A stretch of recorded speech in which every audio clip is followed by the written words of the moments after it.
Good morning students, this is Dharmit Kumar and welcome to the Raghuvansh Convent School online classes. Dear students, आज Tuesday है और जैसा कि हम लोग ट्यूसडे को साइंस पढ़ते आए हैं, आज हम साइंस पढ़ेंगे।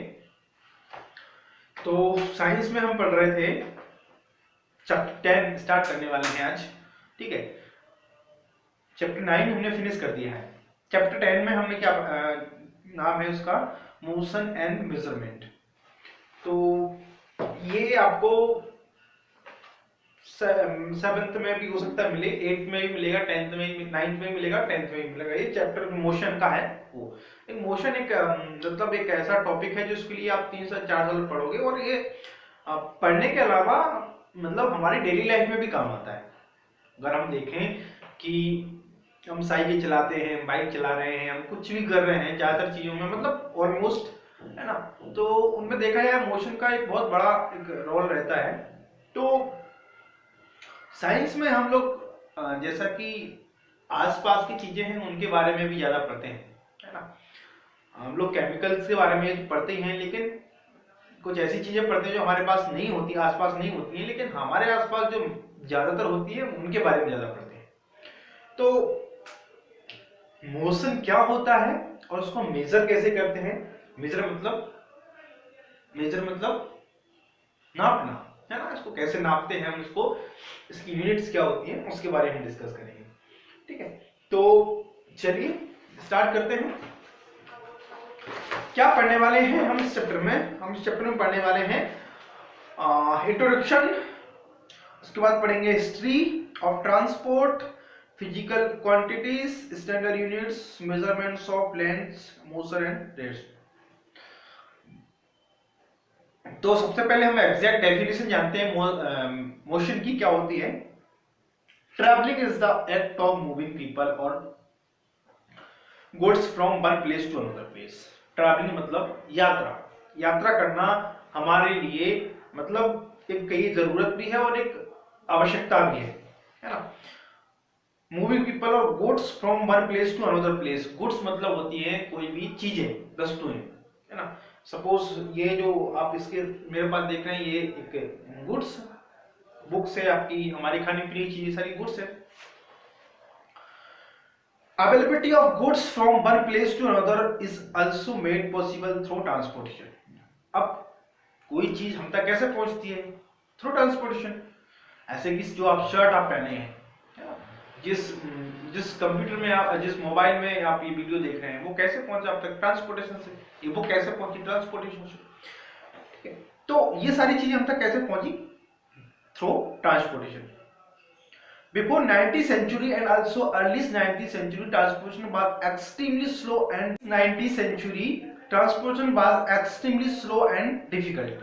मतलब 19th सेंचुरी मतलब क्या होता है, मतलब कोई भी सेंचुरी होती है ऐसी, 18th सेंचुरी, 17th सेंचुरी, हम बोलते हैं उसको शताब्दी को। जैसे 19 मतलब अभी 2021 चल रहा है ना, ऐसे 1957 चला, फिर 1958 चला, है ना।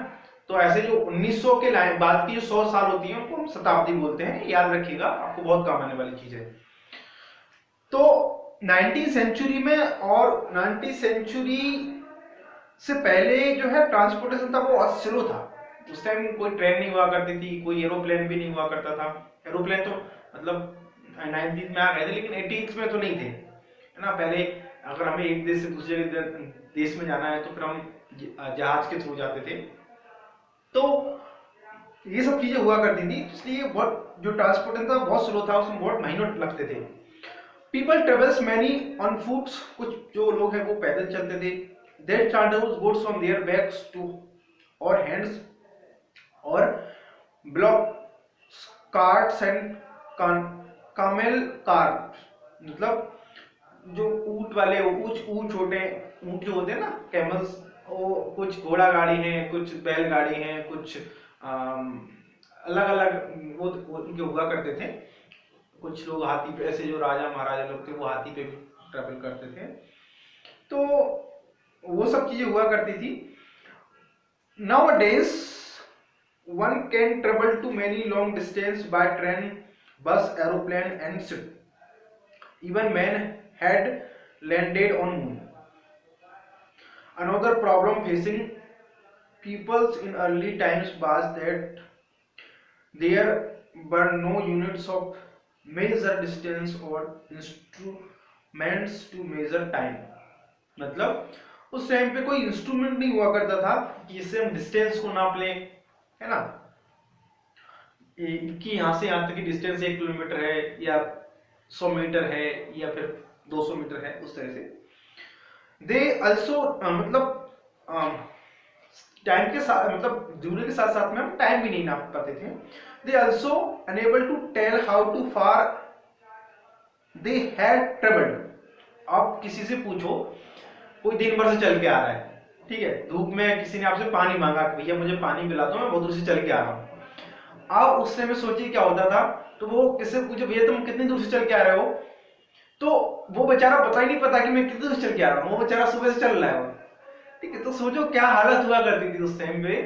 आप जरा जैसे इमेजिन करो कि ऐसी तपती दोपहर है, इस तरह की मतलब सर्दी पड़ रही है और कोई व्यक्ति ट्रैवल करते हुए आ रहा है, पैदल पैदल चलते हुए आ रहा है, घोड़ा गाड़ी से आ रहा है या कैसे भी आ रहा है, वो सुबह से चल रहा है और वो उसको खाने के लिए भूख लगी है, क्योंकि रेस्टोरेंट तो हुआ नहीं करते थे उससे, तो कोई आपसे कोई हेल्प मांगता है, कोई मदद मांगता है, तो क्या मतलब कोई इमरजेंसी अगर उसके पास आ गई, कोई तबीयत खराब हो गई, तो वो पूछता है भैया डॉक्टर वैद्य कहाँ है, मेरा ये तबीयत खराब हो गई है। तो फिर उस टाइम पे अगर किसी से आपसे पूछा भैया आप कहाँ से आ रहे हो, कितनी दूर से आ रहे हो, तो उस टाइम क्या जवाब होता होगा लोगों के पास। तो ऐसी सिचुएशन है।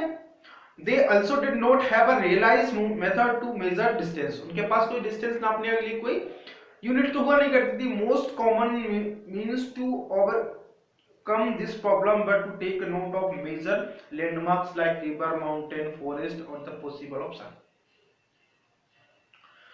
तो इस तरह की सब चीजें हुआ करती थी। या तो हम उनको पोजीशन ऑफ सन मतलब बताते थे भैया पश्चिम से आ रहा हूँ, मतलब इस साइड से आ रहा हूँ, उस साइड से आता हूँ, या फिर कोई हम माउंटेन का बताते थे कि भैया मैं उस फलाने माउंटेन के पास में से आ रहा हूँ, या फिर कोई रिवर हम जो लोग जानते हो उस टाइम पे गंगा नदी के किनारे से आ रहा हूँ, या फिर यहाँ से आ रहा हूँ, वहां से आ रहा हूँ ना, उस तरह से। तो ये सब चीजें हुआ करती थी। अब हिस्ट्री ऑफ ट्रांसपोर्ट क्या थी। One ancient time people had a Bagh use goats or animals such as horse to animals from one place to another. Later inventions of the wheel led to the development of the travel. These methods of transportation such as train, cars, aeroplanes or motorboats etc, which not only reduce the wastage of time but also help in measuring the distance traveled। मतलब आज की date में क्या है कि ये सब चीजें फास्ट तो हो ही गई हैं, हमारे पास एरोप्लेन आ गया, मोटरसाइकिल आ गई है, तो मैं तमाम तरह की चीजें आ गई हैं, हम उनमें 1 घंटे में सैकड़ों किलोमीटर की दूरी तय कर सकते हैं, है ना। तो उस कंडीशन में क्या कर सकते हैं हम, डिस्टेंस के साथ साथ हम उनको मेजर भी कर सकते हैं, नाप भी सकते हैं कि भाई मैं 1 किलोमीटर चलाया हूं, मैं 5 किलोमीटर चलाया हूं, मैं 100 किलोमीटर चलाया हूं, उस तरह से। Measure of distance has been very important to people since ancient time. Do you know why? Let's learn about. जो डिस्टेंस का जो मेजरमेंट है वो पुराने समय से लोगों के लिए बहुत जरूरी रहा है। अब क्यों रहा है इसके लिए हम लोग पढ़ेंगे आगे नेक्स्ट चैप्टर में, मतलब इसी चैप्टर में आगे नेक्स्ट क्लास में। तो आपके लिए आज होमवर्क यही है कि आप ये पता लगाइए कि भाई टाइम का मेजरमेंट या फिर डिस्टेंस का मेजरमेंट या फिर किसी भी चीज का मेजरमेंट क्यों जरूरी रहा होगा लोगों को, क्या उसकी आवश्यकता पड़ी होगी, क्यों उनको लगता हो कि भाई मुझे देखना है कि डिस्टेंस कहां से आती है, डिस्टेंस की कितनी दूरी है, ठीक है। तो इसको आप अपने अपने से सोचिए, आपके लिए यही होमवर्क है। और अपने छोटे भाई बहन है, आपके बड़े भाई बहन है, आप उनसे डिस्कस भी कर सकते हो, आप उनसे पूछ सकते हो कि मम्मी पापा से ही पूछ सकते हो कि भैया ये मम्मी पापा दादा दादी से पूछ सकते हो कि ये सब क्यों, क्या होगा उस टाइम पे, है ना। तो आज के लिए इतना काफी है, नेक्स्ट क्लास में हम आगे कंटिन्यू करेंगे। So thank you.